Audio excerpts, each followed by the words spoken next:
Om Shanti 26 April 2025 प्रातः मुरली शिव भगवानकर मधुर महावाक्य।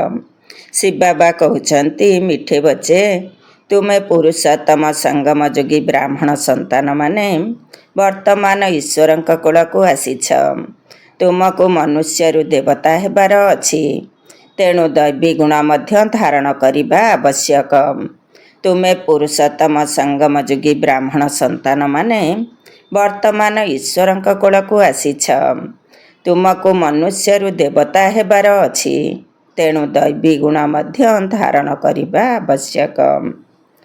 प्रश्न, तुम मानकु केउं कथारे बहुत बहुत सावधान रहिबाकु हेब एवं काहींकी? तुम मानकु केउं कथारे बहुत बहुत सावधान रहिबाकु हेब एवं काहींकी? उत्तर, सारा दिनर दिनचर्यारे जेपरि कौनसी पाप कर्म न हेउ सेथिप्रति सावधान रहिबाकु हेब। काहींकिना तुम सम्मुखरे बाबा धर्मराज रूपरे उपस्थित अछंती। तेणु चेक कर, मु काहाकु दुख देई नाही त?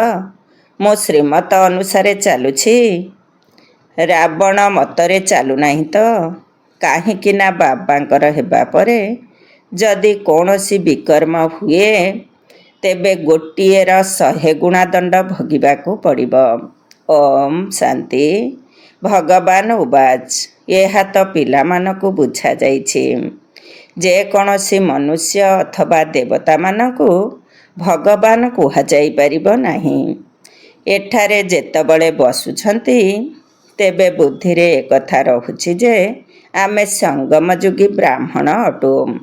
एकथा मध्य सर्वदा काहार मने रहु नाही।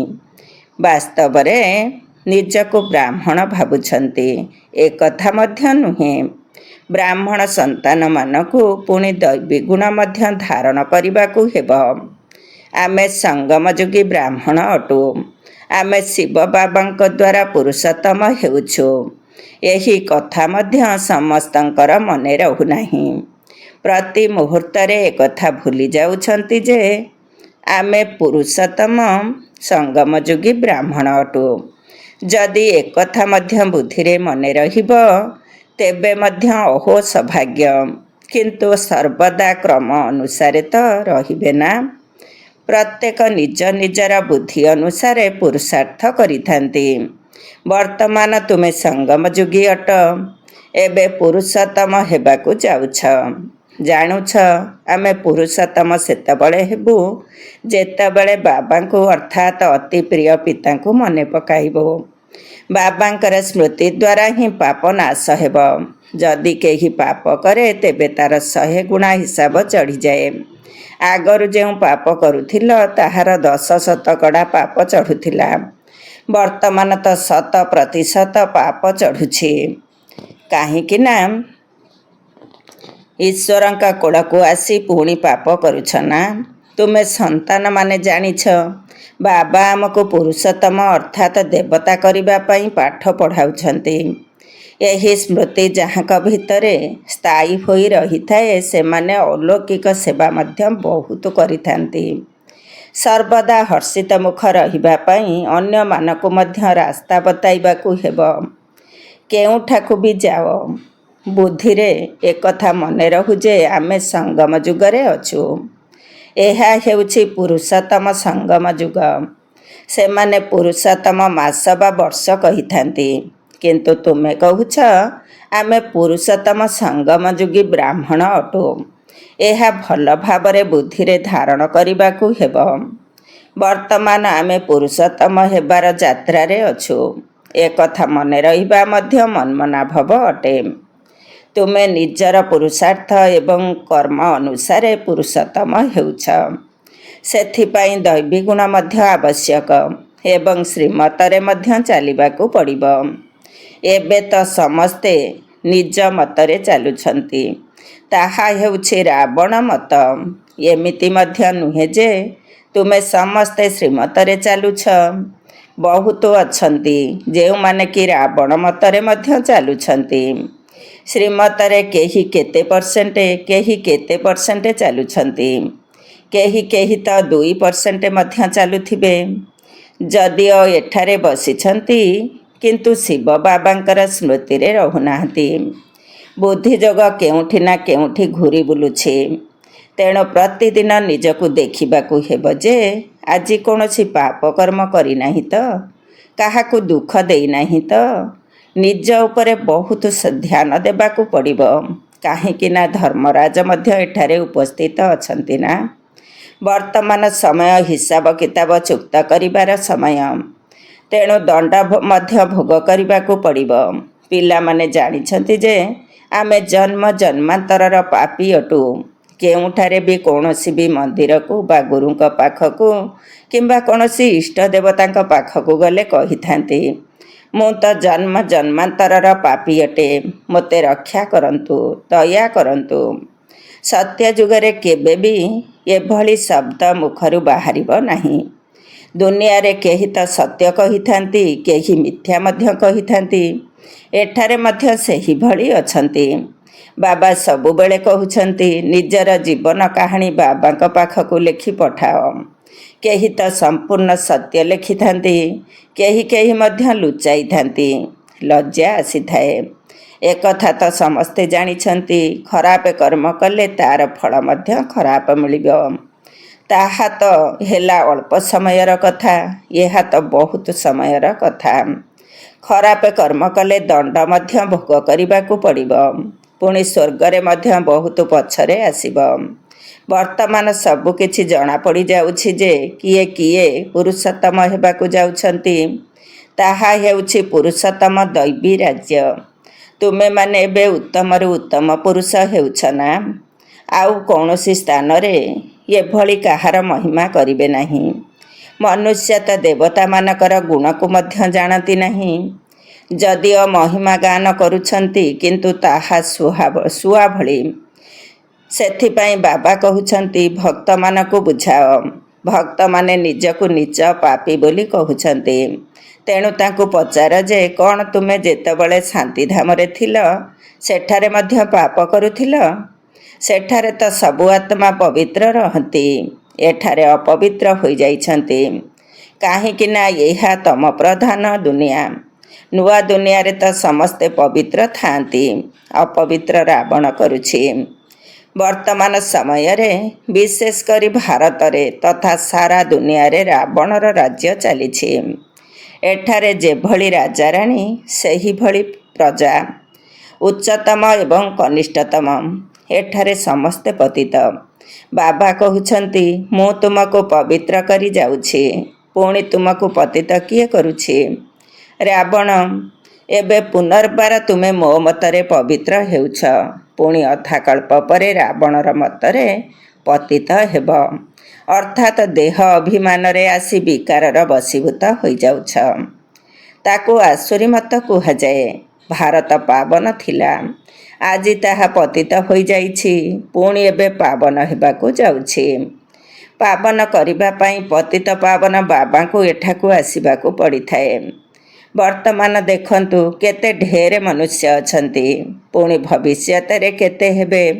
ଲଢ଼େଇ ଲାଗିବ, ମୃତ୍ୟୁ ତ ସମ୍ମୁଖରେ ଉପସ୍ଥିତ। ତେବେ ଏତେ ସବୁ ଆତ୍ମା କୁଆଡ଼େ ଯିବେ? ସମସ୍ତଙ୍କର ଶରୀର ଏବଂ ଏହି ପୁରୁଣା ଦୁନିଆ ବିନାଶ ହୋଇଯିବ। ଏହି ରହସ୍ୟ ବର୍ତ୍ତମାନ ତୁମମାନଙ୍କ ବୁଦ୍ଧିରେ ଅଛି। କିନ୍ତୁ ପୁରୁଷାର୍ଥର କ୍ରମ ଅନୁସାରେ ଆମେ କାହା ସମ୍ମୁଖରେ ବସିଛୁ, ଏକଥା ମଧ୍ୟ ଅନେକ ବୁଝିପାରୁନାହାନ୍ତି। ତେବେ ସେମାନେ ଅତି କମରୁ କମ ପଦ ପାଇବେ। ଡ୍ରାମା ଅନୁସାରେ କ'ଣ କରାଯାଇପାରିବ? ସେମାନଙ୍କର ଭାଗ୍ୟରେ ହିଁ ନାହିଁ। ବର୍ତ୍ତମାନ ତ ପିଲାମାନଙ୍କୁ ସେବା କରିବାକୁ ହେବ, ବାବାଙ୍କୁ ମନେ ପକାଇବାକୁ ପଡ଼ିବ। ତୁମେ ସଙ୍ଗମଯୋଗୀ ବ୍ରାହ୍ମଣ ଅଟ। ତୁମକୁ ବାବାଙ୍କ ସମାନ ଜ୍ଞାନର ସାଗର, ସୁଖର ସାଗର ହେବାକୁ ପଡ଼ିବ। କରିଲା ବାଲା ବାବା ମଧ୍ୟ ଏବେ ମିଳିଛନ୍ତି ନା। ଦେବତାମାନଙ୍କର ମହିମାର ଗାୟନ କରାଯାଏ। ସର୍ବଗୁଣ ସମ୍ପନ୍ନ, 16 କଳା ସମ୍ପୂର୍ଣ୍ଣ, ସମ୍ପୂର୍ଣ୍ଣ ନିର୍ବିକାରୀ। ବର୍ତ୍ତମାନ ତ ଏହିପରି ଗୁଣବାନ କେହି ନାହାନ୍ତି। ତେଣୁ ସର୍ବଦା ନିଜକୁ ପଚାର, ମୁଁ ଉଚ୍ଚପଦ ପାଇବାର ଯୋଗ୍ୟ କେତେ ପର୍ଯ୍ୟନ୍ତ ହୋଇଛି? ସଙ୍ଗମ ଯୁଗକୁ ଭଲ ଭାବରେ ମନେ ପକାଅ। ଆମେ ସଙ୍ଗମ ଯୁଗୀ ବ୍ରାହ୍ମଣ ପୁରୁଷୋତ୍ତମ ହେବାକୁ ଯାଉଛୁ। ଶ୍ରୀକୃଷ୍ଣ ନୂଆ ଦୁନିଆର ଉତ୍ତମ ପୁରୁଷ ଅଟନ୍ତି ନା? ପିଲାମାନେ ଜାଣିଛନ୍ତି ଆମେ ବାବାଙ୍କ ସମ୍ମୁଖରେ ବସିଛୁ, ତେଣୁ ଆହୁରି ଅଧିକ ପାଠ ପଢ଼ିବା ଦରକାର ଏବଂ ଅନ୍ୟମାନଙ୍କୁ ମଧ୍ୟ ପଢ଼ାଇବାକୁ ପଡ଼ିବ। ଯଦି ପାଠ ପଢ଼ାଉ ନାହାନ୍ତି ତେବେ ସିଦ୍ଧ ହୋଇଯାଉଛି ଯେ ନିଜେ ପଢ଼ୁନାହାନ୍ତି, ବୁଦ୍ଧିରେ ଜ୍ଞାନର ଧାରଣା ହେଉନାହିଁ, 5% ମଧ୍ୟ ଧାରଣା କରୁନାହାନ୍ତି। ଏକଥା ମଧ୍ୟ ମନେ ରହୁନାହିଁ ଯେ ମୁଁ ସଙ୍ଗମ ଯୁଗୀ ବ୍ରାହ୍ମଣ ଅଟେ। ବୁଦ୍ଧିରେ ବାବାଙ୍କର ସ୍ମୃତି ରହୁ ଓ ସୃଷ୍ଟିଚକ୍ରର ଜ୍ଞାନ ଘୂରି ଚାଲୁଥାଉ। ବୁଝାଇବା ତ ବହୁତ ସହଜ। ନିଜକୁ ଆତ୍ମା ଭାବି ବାବାଙ୍କୁ ମନେ ପକାଇବାକୁ ହେବ। ସେ ସବୁଠାରୁ ଶ୍ରେଷ୍ଠ ପିତା ଅଟନ୍ତି। ବାବା କହୁଛନ୍ତି, ମୋତେ ମନେ ପକାଇଲେ ତୁମର ସମସ୍ତ ବିକର୍ମ ବିନାଶ ହୋଇଯିବ। ଆମେ ହିଁ ପୂଜ୍ୟ, ଆମେ ହିଁ ପୂଜାରୀ। ଏହା ସବୁଠାରୁ ଶ୍ରେଷ୍ଠ ମନ୍ତ୍ର ଅଟେ। ସେମାନେ ପୁଣି ଆତ୍ମା ହିଁ ପରମାତ୍ମା କହିଦେଇଛନ୍ତି। ତେବେ ସେମାନେ ଯାହା କିଛି ବି କହିଛନ୍ତି ତାହା ସମ୍ପୂର୍ଣ୍ଣ ଭୁଲ। ଆମେ ପବିତ୍ର ଥିଲୁ, 84 ଜନ୍ମର ଚକ୍ରରେ ଆସି ବର୍ତ୍ତମାନ ଏହିଭଳି ହୋଇଯାଇଛୁ। ଆମେ ପୁଣି ଘରକୁ ପ୍ରତ୍ୟାବର୍ତ୍ତନ କରୁଛୁ। ବର୍ତ୍ତମାନ ଏଠାରେ ଅଛୁ, କାଲି ଘରକୁ ଯିବୁ। ଆମେ ବେହଦ ବାବାଙ୍କର ଘରକୁ ଯାଉଛୁ। ଏହା ବେହଦର ନାଟକ, ଯାହାର କି ବର୍ତ୍ତମାନ ପୁନରାବୃତ୍ତି ହେବାକୁ ଯାଉଛି। ବାବା କହୁଛନ୍ତି, ଦେହ ସହିତ ଦେହର ସମସ୍ତ ସମ୍ବନ୍ଧକୁ ଭୁଲି ନିଜକୁ ଆତ୍ମା ମନେ କର। ବର୍ତ୍ତମାନ ମୁଁ ଏହି ଶରୀରକୁ ଛାଡ଼ି ଘରକୁ ଯାଉଛି। ଏହି କଥା ପକ୍କା ମନେ ରଖ। ମୁଁ ଆତ୍ମା ଅଟେ, ଏକଥା ମଧ୍ୟ ମନେ ରହୁ ଏବଂ ନିଜର ଘର ମଧ୍ୟ ମନେ ରହୁ। ତେବେ ବୁଦ୍ଧିରୁ ସାରା ଦୁନିଆର ସନ୍ନ୍ୟାସ ହୋଇଯିବ। ଶରୀରର ସନ୍ନ୍ୟାସ ତ ସମସ୍ତଙ୍କଠାରୁ ସନ୍ନ୍ୟାସ। ସେହି ହଟଯୋଗୀ ସନ୍ନ୍ୟାସୀମାନେ କ'ଣ ସାରା ସୃଷ୍ଟିର ସନ୍ନ୍ୟାସ କରନ୍ତି? ତାଙ୍କର ହେଲା ଅଧା ସନ୍ନ୍ୟାସ। ତୁମକୁ ତ ସାରା ଦୁନିଆକୁ ତ୍ୟାଗ କରିବାକୁ ପଡ଼ିବ। ନିଜକୁ ଦେହ ଭାବୁଛନ୍ତି, ତେଣୁ କାମ ମଧ୍ୟ ସେହିପରି କରୁଛନ୍ତି। ଦେହ ଅଭିମାନୀ ହେବା ଦ୍ୱାରା ଚୋରି, ଡକାୟତି, ମିଥ୍ୟା କହିବା, ପାପ କରିବା ଏହିସବୁର ଅଭ୍ୟାସ ପଡ଼ିଯାଏ। ବଡ଼ ପାଟିରେ କଥା କହିବାର ମଧ୍ୟ ଅଭ୍ୟାସ ପଡ଼ିଯାଏ।